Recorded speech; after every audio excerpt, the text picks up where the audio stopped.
Para quem não me conhece, eu sou o professor Rafael. Nessa aula, vamos tentar resumir toda a história da Idade Média.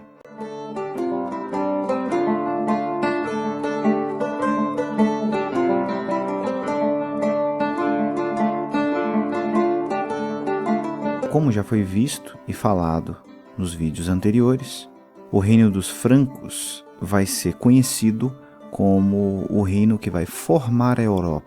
Clovis, o rei franco, uniu as várias tribos e conquistou maior parte da Gália. Em 496, converteu-se ao cristianismo. Porém, os sucessores de Clovis não conseguiram manter o controle de suas terras. Então foi sucedido pelo prefeito do palácio, Carlos Martelo, que sujeitou todos os territórios francos ao seu domínio.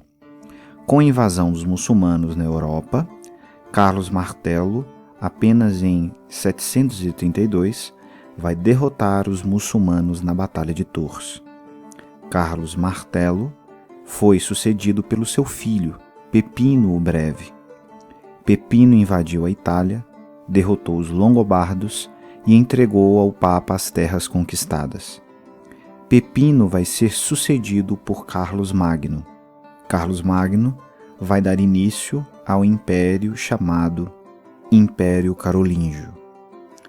Carlos Magno governou de 768 a 814. Ele continuou a política carolíngia de ampliar o reino franco. Conquistou boa parte da Europa e propagou o cristianismo entre os diversos povos bárbaros e consolidou as raízes da civilização europeia. Carlos Magno vai ser responsável por uma parceria muito grande com a Igreja Católica. Vai disseminar o conhecimento dos monges e incentivar as escolas nas abadias e também dar o apoio para que os monges pudessem fazer o trabalho intelectual de cópia e transmissão do conhecimento da antiguidade. Com a fragmentação do Império de Carlos Magno, com sua morte em 814, seu filho Luís o Piedoso herdou o trono. Com isso, vai acontecer uma fragmentação do Império, por conta da instabilidade e muitos ataques e saques por conta de bárbaros como os vikings.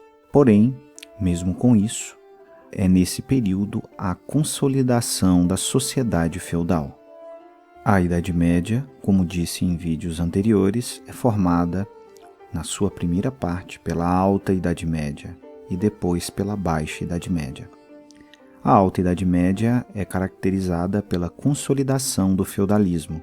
Na Alta Idade Média, as pessoas vão migrar das cidades, na época do Império Romano, para as regiões rurais em busca de abrigo e proteção dos senhores feudais. É uma sociedade completamente agrária, onde os camponeses eram a base. Na Baixa Idade Média, vai acontecer uma grande revolução agrícola. A maior produção agrícola reduziu o número de mortes, provocada por deficiência na dieta. Houve assim um aumento demográfico muito significativo. Com isso, vai acontecer um renascimento da vida urbana na Baixa Idade Média, promovido pela expansão da produção agrícola e o fim dos ataques bárbaros. Isso permitiu o renascimento do comércio. Assim, na Baixa Idade Média, as cidades vão renascer e vão se tornar centros de vida comercial e intelectual. Com isso, vão ocorrer a ascensão dos estados nacionais. Nesse período, vamos ter também as cruzadas. A primeira cruzada foi feita em 1096 e foram ao todo 8 cruzadas. As mais importantes foram a primeira, a terceira, que vai ser conhecida como a Cruzada dos Reis, e a mais importante foi a quarta, chamada Cruzada das Cidades.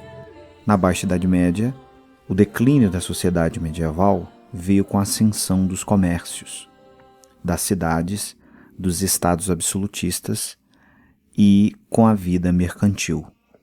A transição entre a Alta Idade Média e a Baixa Idade Média vai ser caracterizado pela Revolução Agrícola, Revolução Comercial e o renascimento das cidades. O progresso na agricultura, o aumento da produção agrícola, vai acontecer por conta do arado pesado, que cortava profundamente o solo e permitia aos agricultores um trabalho mais rápido e eficiente. Com o arado feito de metal, vai facilitar profundamente a produção agrícola. E também o uso de animais. A invenção da coalheira, arreio em forma de coleira para os cavalos, vai possibilitar que o arado seja mais ágil e mais rápido, acelerando a produção. E também o sistema de rotação de cultura fez crescer a produção.